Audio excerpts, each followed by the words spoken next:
정극인의 상충곡 문학사적으로 아주 큰 의의가 있는데요. 어떤 의의가 있을까요? 일단 갈래는 서정?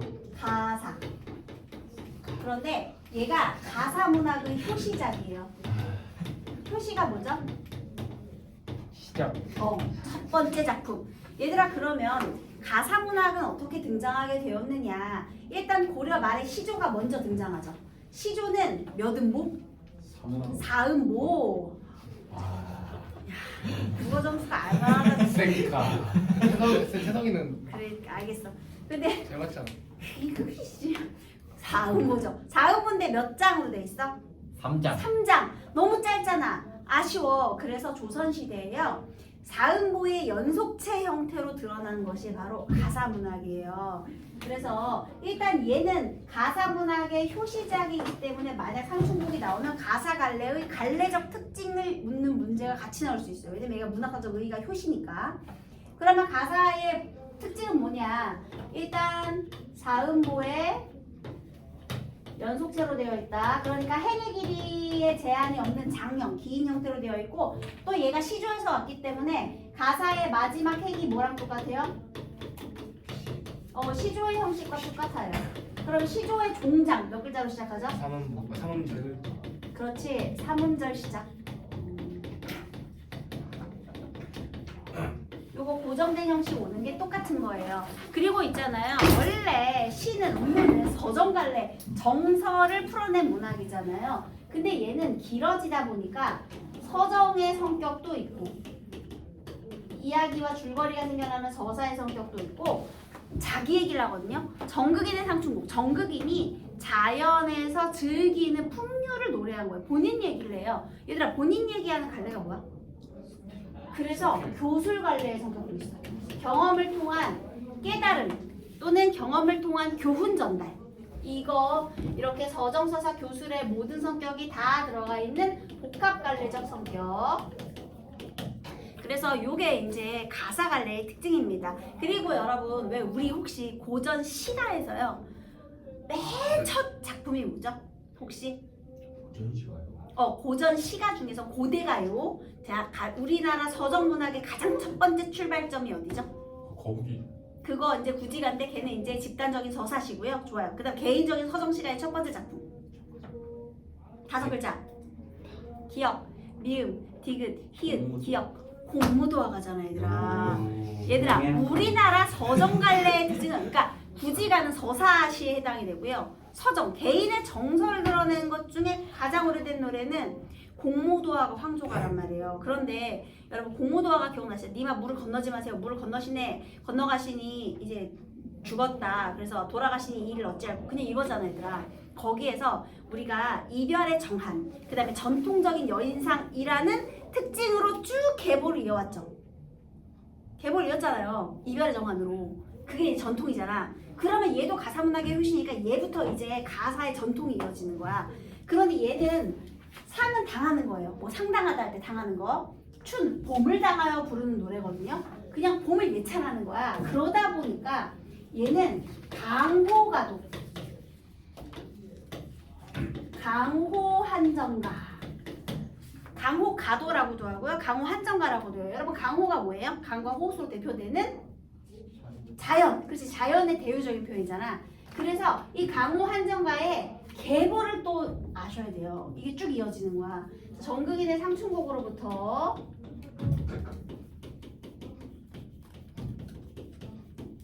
여기에 영향을 받은 게 송순의 명랑정가.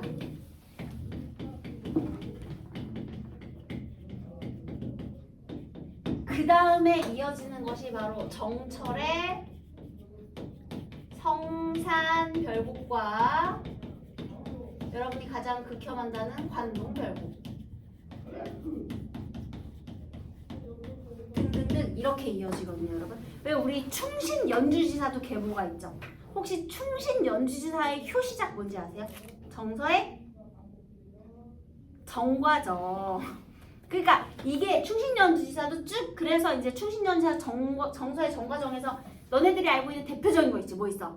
정철의 삼인곡, 송미인곡. 그러고 나서 그 삼인곡, 송미인곡을 따라 뭐 별삼인곡부터 막 엄청나게 많이 나오거든요. 그러니까 항상 이 주제별로 묶을 줄 알아야 돼, 얘들아.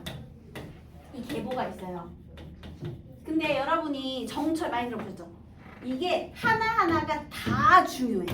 근데 여기 나오는 표현이 여기서 쓰이고 여기서 쓰이고 여기서 쓰이고 표현이 다 비슷해. 너네가 가사가 문제가 뭐야? 안 읽히는 거잖아. 지금 여기 상충곡 한자가 겁나 많아. 안 읽혀. 해석이 안 돼. 해석이 안 되는 애들은 반성하셔야 돼요. 아니 공부를 하기만 하면 해석이 되는 거야. 얘는 뭐 영어처럼 어순이 다른 것도 아니고요. 그냥 단어만 몇 개 확인만 하면 되는 거야.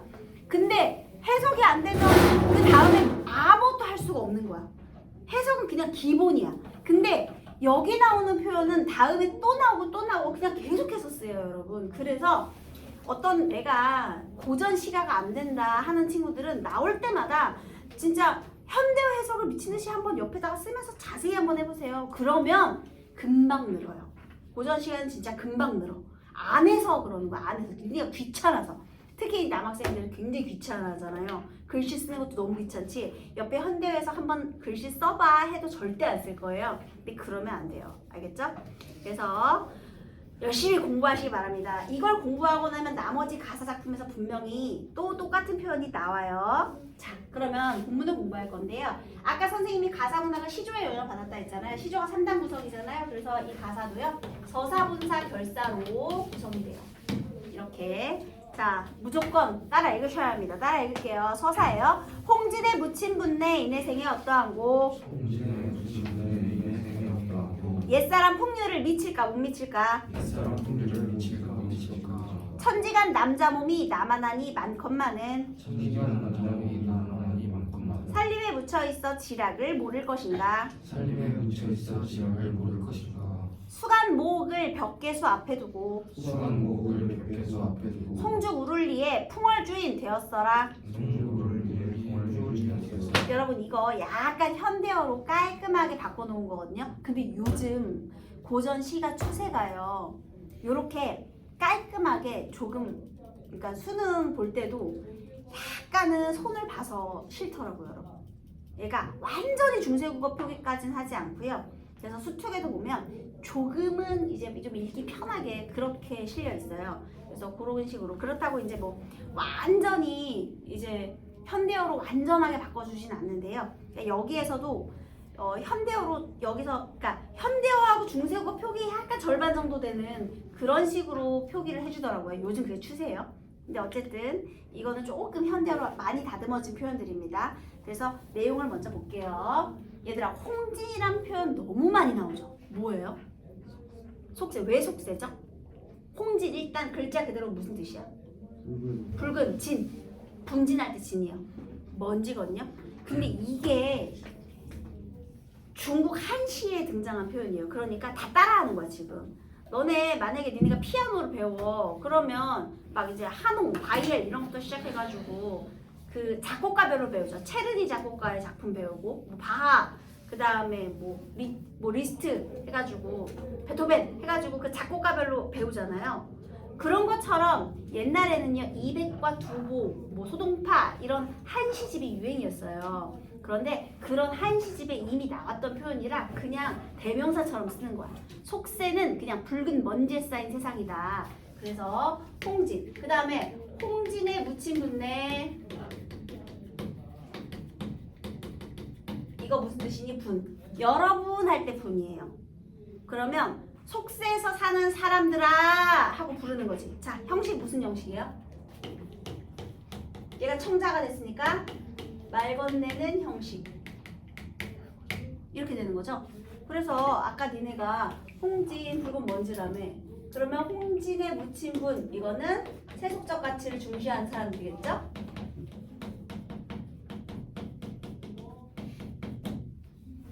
벼슬, 관직, 부귀영화, 공명 이런 걸 중요하게 생각하는 사람이에요. 그 다음에 이 내생에 어떠한고 여러분 항상 고전 시간에서 또 의문형 문장이 중요하죠. 의문형 문장을 통해 어떤 정서를 강조한단 말이에요. 우리 그런 걸 단순하게는 서리법이라고 하는데 우리 선택지 속에 서리법을 사용하여 이런 말은 안 나와요. 의문형 문장을 사용하여 그 다음이 중요하죠. 지금 여기는 이 내생에 어떠한고 의문형 문장을 통해서 뭘 강조하고 싶을까? 나의 어떤 정서? 내 생애가 어떻다는 얘기를 하고 싶어? 좋다. 자부심을 강조하는 거죠. 자, 그럼 볼까요? 내 생에 어떠한 고 옛사람 풍류에 미칠까 못 미칠까? 얘들아, 옛사람의 풍류. 이게 화자의 삶인데요. 서로 반대되죠. 화자는 옛사람의 풍류를 따르고 있대요. 여기서 옛사람이 도대체 어떤 사람일까? 아까 선생님이 한시 얘기했죠. 너네 옛날에 중국의 시인들 중에 어떤 사람을 사대부들이 가치 있는 시인이라고 여기느냐 하면요, 전란이 심하죠. 중국은요, 옛날부터. 그런데 그 전란 속에서도 자연에 은거하면서, 전란이면 이제 다 유랑민으로 떠돌아다니거든요. 그런데 자연에 은거하면서 소박한 삶을 즐긴 사람들, 그런 사람들이 이백이 되고 두보가 되는 거예요. 그걸 네 글자로 안빈낙도 안분지족 자연친화라고 하는 거야. 그러니까 얘네들이 추구하는, 이 4대부들이 추구하는 안빈낙도 안분지족 자연친화, 이거는요, 걔네들은 전부 그 중국시에서 따온 거야. 그 옛사람의 풍류가 바로 그런 거야. 여기서 이 화자가 추구하는 옛사람의 풍류는요, 전부 자연친화, 안분지족 안빈낙도, 이런 걸 추구하는 삶을 말하는 거예요. 그래서 이거를 중시하는 삶의 태도를 말하는 것이죠. 그러면 옛사람 풍류에 미칠까 못 미칠까? 미친다는 거죠. 충분히 나도 그렇게 살고 있다. 자부심이에요. 천지간 남자 몸이 남아나니 많건만은, 세상에 남자로 태어난 사람이 많은데 살림에 묻혀있어 지락을 모를 것인가. 이거는 살림에 묻혀서 사는 지극한 즐거움을 모른단 말인가. 왜냐면 대부분은 다 관직에 나아가려고 속세에 사니까. 그러면 얘는 지금 살림에 묻혀서 사는 지극한 즐거움, 지락을 추구하는 거죠. 이 지락이 어떤 지락이겠어요? 바로 이런 걸 말하는 거죠. 똑같이. 살림은 자연이고요. 그죠? 그래서 이런 가치를 중시한대요. 그 다음, 수간모옥을 벽계수 앞에 두고, 지금 얘가 어디서 살고 있냐면요, 수간모옥에서 살고 있어요. 여러분, 선생님이 계속 얘기하죠. 이 모자 좀 잘 보라고. 모 한자 한번 볼래요? 위에 이렇게, 이거 뭐야? 이거 풀초. 모는 초가집 모자예요. 한 번만 더 봐주세요. 우리 고전시가 이 모자가 진짜 많이 나오거든요. 한자에 한번 동그라미 해서 한번 머릿속에 각인 한번 해주세요. 모가 나왔다 그러면 초가집이야. 그러면 대충 수간 모옥은 몇 칸짜리 초가집이겠네. 그치? 몇 칸 안 되는 초가집. 지금 얘가 수간 모옥을 어디 앞에 두고, 얘들아, 벽계수에서 벽이 무슨 뜻이니? 너네 벽안의 외국인 이런 말 못 들어봤어? 상전벽해. 벽이 벽안이야, 외국인이야. 눈이 무슨 색일 것 같아? 푸른색, 푸르다 벽자예요. 상전벽해가 뭐야? 뽕밭이 변해서 상전, 뽕밭이거든요. 뽕밭이 변해서 벽해, 푸른 바다가 되는 거야. 그게 상전벽해요, 여러분. 그러니까 벽이 푸르다 벽자야. 그럼 벽계수가 무슨 뜻일까? 물. 어떤 물일까? 시냇물. 걔는 시냇물이에요. 그래서 푸른 시냇물. 지금 여기에는요, 벽계수가 흐르고 있어요. 시냇물이 졸졸졸 흐르고요. 뒤엔 당연히 산이 있겠지. 이거 배산 힘수 지형 존나 비싼 지형이라고 선생님이 얘기했죠?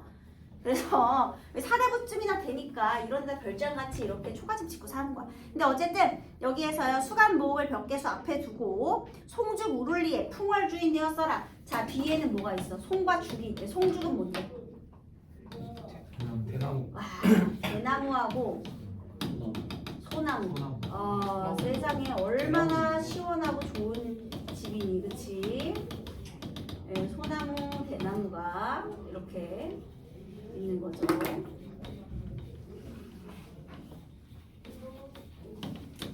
네, 잊어버리지 마세요. 송주, 그 다음에 배산 김수 지역에서 초가집. 자, 어쨌든 얘는 어디서 살고 있느냐? 수간 모옥에서 살고 있어요. 그런데요, 풍월 주인이 되었대요. 와, 자기의 삶이 마치 무엇과 같아? 이 모든 게 풍월 주인. 얘들아, 풍월 주인이란 말이 무슨 뜻이니? 풍이 뭐야? 바람과 월, 달의 주인. 이 대자연의 주인이 나다, 이런 거지. 여기서 여러분, 안분지족과 함께 호연지기까지. 선생님, 안분지족하고 호연지기가 어울려요? 너무 어울리죠. 자연에 만족하는데 스케일은 또 이 자연의 주인 정도 되는 거예요. 휴양지가 뭔데? 넓고 큰 기상이에요. 자연의 주인이라고 칭할 정도의 넓고 큰 기상. 야, 가난하게 살아도 내 마음만 호연지게 품을 수 있지. 그치? 내가 공부는 안 했어도 점수를 잘 받을 거야 하고 뻐길 수 있잖아요, 여러분. 호연지기가 있을 수는 있죠, 공부를 안 했어도요. 풍화주인이 되었구나. 이렇게 되는 겁니다. 자, 그래서 여러분 지금 서사 부분의 특징은요. 의문형 문장을 통해서요. 본인의 삶에 대한 뭘 드러내는 거야?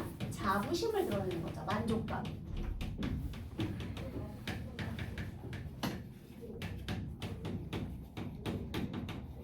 그래서 얘를 특히 사람을 불러서 말 건네는 형식으로 내 생애가 어떠냐 이렇게 나는 옛사람의 풍류를 따르며 자연의 주인이다 이렇게 이야기를 하고 있는 겁니다. 됐죠?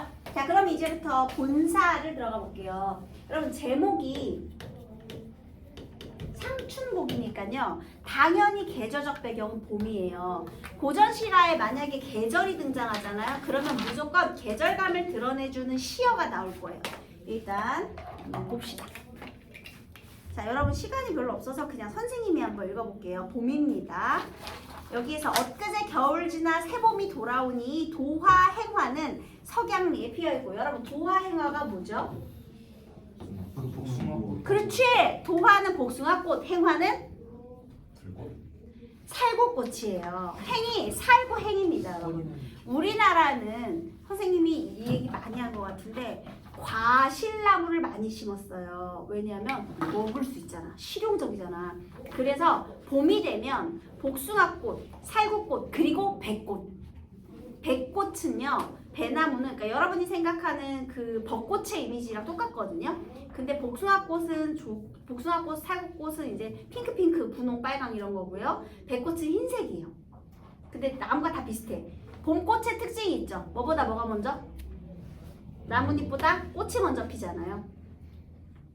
개나리, 진달래, 목련, 뭐 벚꽃, 복숭아, 그 다음에 살구 전부 다 특징이 꽃이 먼저 피고 그 다음에 이파리가 돋아나잖아요. 그거 아시는 거죠, 여러분? 그게 봄꽃의 특징이에요.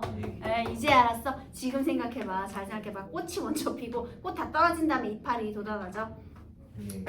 그래서 어쨌든 지금 여기서 도화행화, 야 석양 해가 지는데 여기에 막 도화행화 피어 있다고 생각해봐. 얼마나 예쁘겠니, 그치?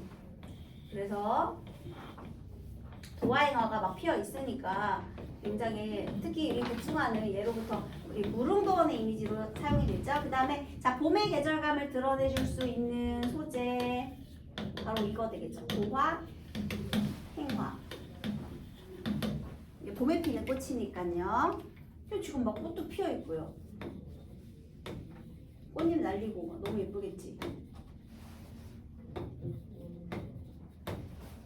그 다음에 녹양방초는 새우 중에 푸르도다.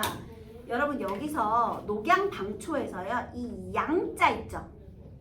양자 옆에 이거 달려있죠? 이거 뭐예요? 나무야. 이 양은 버드나무예요. 제발 좀 기억하세요. 양자도 많이 나와. 그 다음에 녹양은 이제 푸른 버드나무겠죠? 방초는 방향제 할 때 그 방이에요. 향기로운 풀이에요. 푸른 버드나무, 향기로운 풀은 새우. 새우는 뭔지 알 것 같은데? 비. 근데 미세한 비니까 뭘까? 가랑비가 되는 거야. 왜냐하면 봄에 내리는 비가 가랑비잖아, 얘들아. 봄비. 장대비가 아니라. 그래서요, 새우도 봄의 계절감을 드러내주고, 여기 특히 녹양방초 있죠? 이것도. 그리고 새우도 전부 봄의 계절감을. 비 오고 나면 풀냄새 더 많이 나잖아, 얘들아. 지금 그런 상황이야. 버드나무가 어떻게 생겼는지 아시죠, 여러분? 버드나무가 얘가 이렇게 나무인데 밑으로 축 쳐져 있고 가지가 엄청 많아요. 근데 여러분 버드나무 개천에도 지금 저희 중앙천에도 많거든요. 얘가 봄에 이파리가 돋아나는데 이파리가 굉장히 작고 너무 연두연두하고 귀여워요. 한번 가서 보세요. 게다가 너네 장원급제하면 장원급제 모자에 이렇게 생긴 나무가지 하나 걸어주죠. 그게 뭐예요? 버드나무. 얘가 겸손하잖아. 쭉쭉 뻗어나가는 게 아니라 밑으로 휘어져 있잖아요. 벼처럼. 그래서 장원급제자에게 겸손하라고 이렇게 버드나무 가지도 피워주고요. 원래부터 사대부들이 버드나무를 굉장히 좋아합니다. 무릉도원의 도화 좋아하는 것처럼 버드나무도 굉장히 좋아해요. 원래부터요. 그래서 버드나무도 이렇게 귀엽게 밑으로 주렁주렁 달려있고 색채 대비도 있죠, 여러분. 게다가요, A 부분은 특히 어떤 표현 방법이 두드러지죠?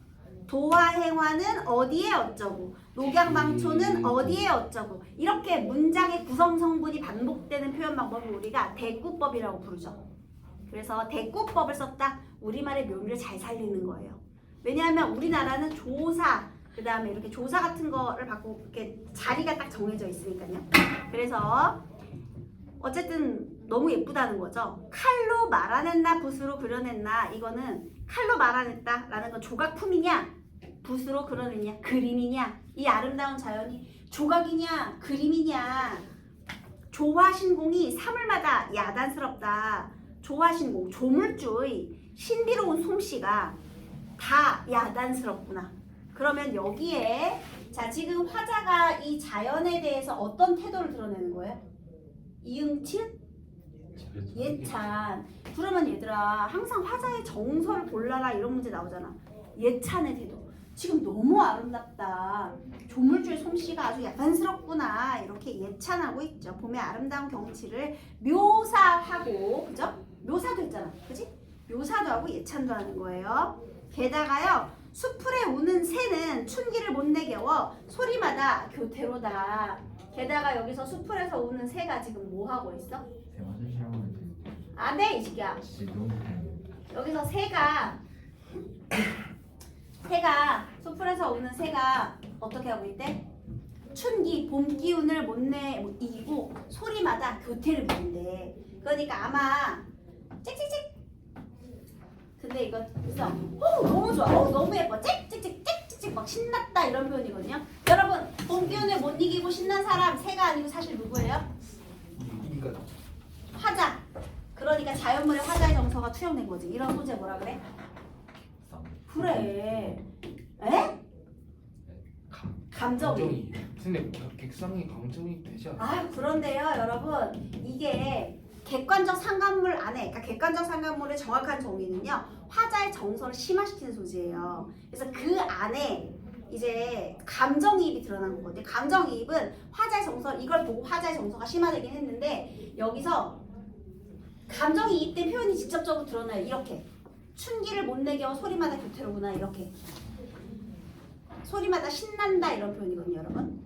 신나는 소리를 낸다. 자긴 지금 신난 건 나지. 이 새가 아니란 말이야. 이런 걸 또 감정이입이라고 하는데요. 보통은요, 객상이냐 감정이입이냐 이거는 평가원에서는 절대로 물어보지 않는 얘기예요. 그게 중요한 게 아니야. 중요한 거는 화자가 자연물에 자신의 감정을 투영했다. 이런 게 중요한 거야. 그런데 학교에서 자꾸만 객상이랑 감정이입을 나눠가지고 좀 요상한 문제를 자꾸만 내려고 하죠. 그게 선생님은 너무 마음이 아픕니다. 근데 어쨌든 그 설명이 맞는지를 한번 보세요. 어쨌든 객상이냐 감정이입이냐 이렇게는 물어보지 않으니까요. 그래서 화자의 정서를 심화시킨다. 이 소재로 하여금 얘가 맞는 것인지 아니면 화자의 정서가 투영이 되었다라는 표현으로 사용이 되는지 한번 보세요. 자, 어쨌든 그래서 지금 무라이 체언이 흥이야 나를 쏘냐. 그러니까 이 새의 감정과 그 다음에 화자의 감정이 똑같다는 거죠. 자, 그래서요. 무라이체가 나왔어요. 자, 이제 그래서 못 참아. 어떻게 하느냐. 살인문 앞을 걸어보고 정자에 앉아보니, 여러분 살인문이 뭐죠? 이렇게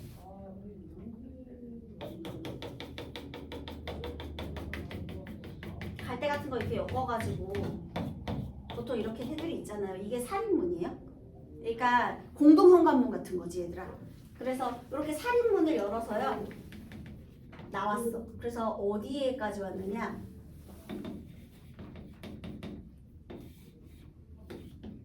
정자에. 지금 지금 아까 수간목에 있다가 어디까지 나온 거예요? 여기로 해서 원래 처음에 여기 안에 있었겠지? 이렇게 모자 쓰고 있었겠지? 그런데 여기까지 나온 거야. 정자에.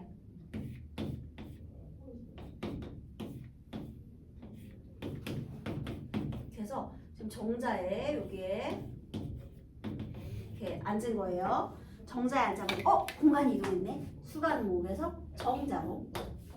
그래서 정자에 앉아보니 소요 음령하야 산일이 적정한데 소요 음령 너네 기분 좋으면 콧노래 흥얼거리지. 요즘에 무슨 노래 흥얼거려요? 자주 흥얼거리는 노래. 음악 감상 안 하나요? 찬주? 자주 흥얼거리는 노래 없어요? 흥얼거리는 노래요.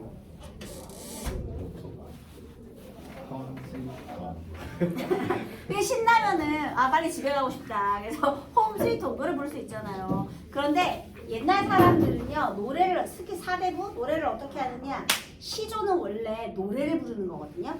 그러니까 청산리 벽계수 시가물 자랑마라 노래했겠지.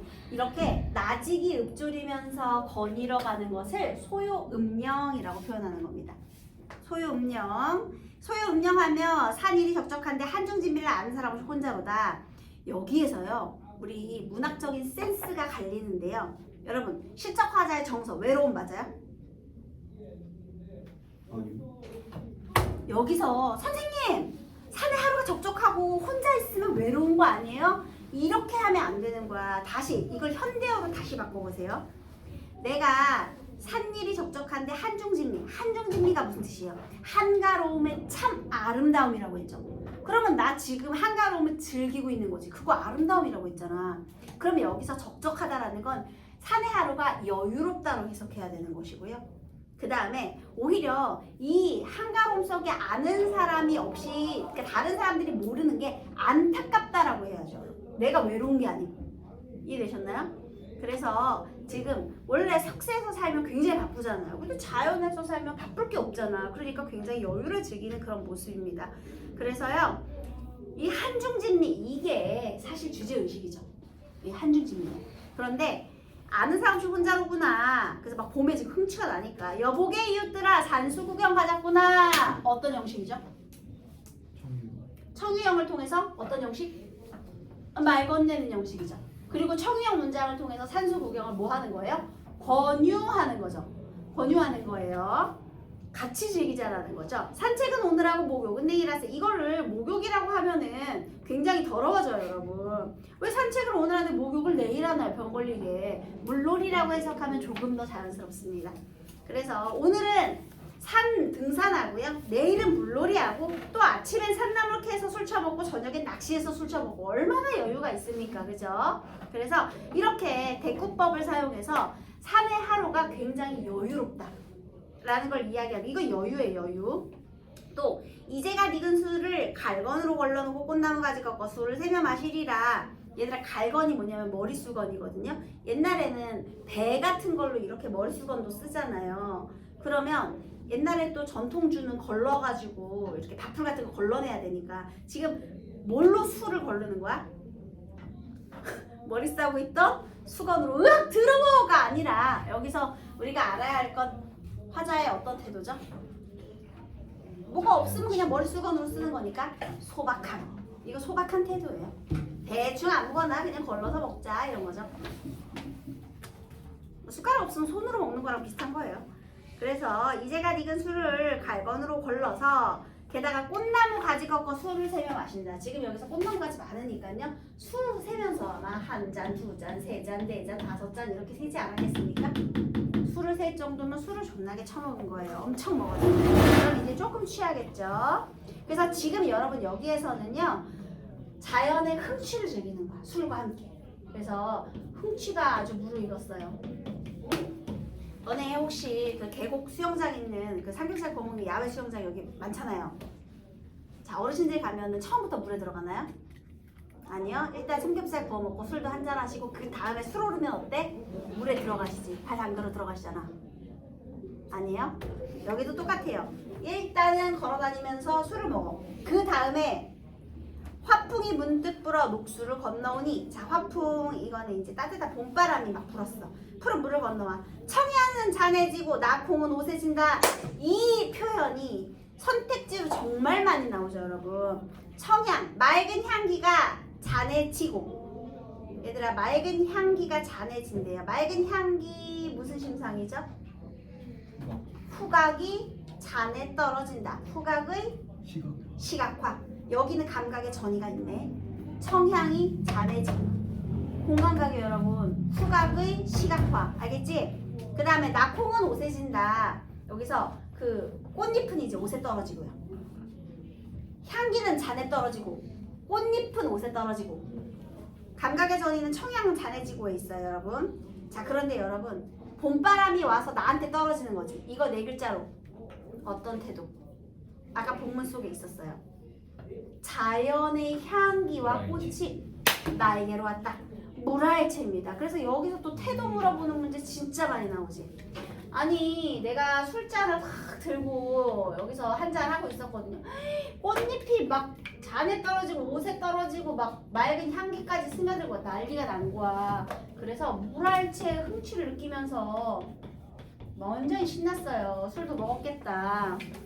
그래서 이제 술이 부족해. 술동이가 비었거든 나에게 알리어라. 소동 아이더러 술집에 술을 물어. 어른은 막대 짚고 아이는 술동이 메고. 그러니까 자기는 좀 나이가 있는 거야.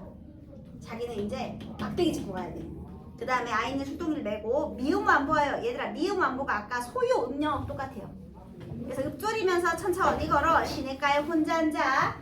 자, 그래서 이제 2차는 어디로 자리를 옮겨? 2차는 이제 술 부족하니까 술 리필한 다음에 어디? 여기에 이제 시냇가에 앉는 거죠. 그래서 시냇가 자리를 옮겼어요. 나왔어요. 고운 물에 맑은 물에 잔 씻어서 부어들고 맑은 물을 굽어보니 떠오는 것이 도화구나. 무릉이 가깝도다. 저 들판이 그쪽인가. 여기서요, 시냇가에서 우와, 여기가 바로 무릉도원. 신선적 풍류를 느끼는 거죠. 그래서 저기에서부터 무릉도원이 지금 시작인가 보다. 이제 움직여요. 소나무 사이 좁은 길에 두견화를 붙이들고. 혹시 두견화가 뭔지 아시는 분? 머리가 빨간 꽃, 진달래꽃입니다. 진달래 꺾어들고요. 아, 신났어요. 그래서 산 봉우리에 급히 올라. 어디까지 올라가는 거야? 산 봉우리. 여러분, 공간이 점점 어떻게 되고 있습니까? 위로 확장, 그리고 위로 올라가면서 공간이 어떻게 되냐면 확장되고 있죠. 집 구석에서 출발해서 산 봉우리까지 올라갔으니까. 그래서 여러분, 얘는요, 계절은 봄으로 고정되어 있지만 이 시상 전개 방식이 공간이 확장되면서 공간의 이동에 따라 시상이 전개됩니다. 그래서 산봉우리에 올라가서 보니 수많은 촌락이 곳곳에 있네. 여기서 처음에 가까이서 봤으니까 근경, 점점점 원경으로 확장이 됐죠. 연하 1휘, 얘들아, 연하 1휘도 잘 나와요. 안개, 노을, 그리고 1휘, 빛나는 햇살, 수놓은 비단을 펼쳐놓은 듯 비유적 표현이죠, 여러분. 그래서 비유적인 표현. 엊그제 겨울이었던 검은 들판에 봄빛이 넘치는구나. 공명도 날거리고 부기도 날거리니. 여러분, 여기서 이거죠. 공명과 부기. 세속적같이. 그 다음에요, 내가 부기 공명 싫어하는 거는 얘네가 날거린다고 했어. 이거 무슨 표현이죠? 주객이 전도된 표현. 이것이 날거리니 청풍명월 외에 어떤 것이 있겠는가. 청풍명월 자연이죠. 단표노항의 헛된 생각 아니하네. 그러면 얘가 바로 뭐가 되는 거예요? 헛된 생각이 되는 거죠. 그러면 난 이건 필요 없다 이렇게 되고요. 그 다음에 아이고 아모타 백년행랑 이만하면 또아리. 맨 마지막에는 서리법을 통해서 뭘 드러내는 거예요? 자부심. 그래서 문제까지 풀어보세요.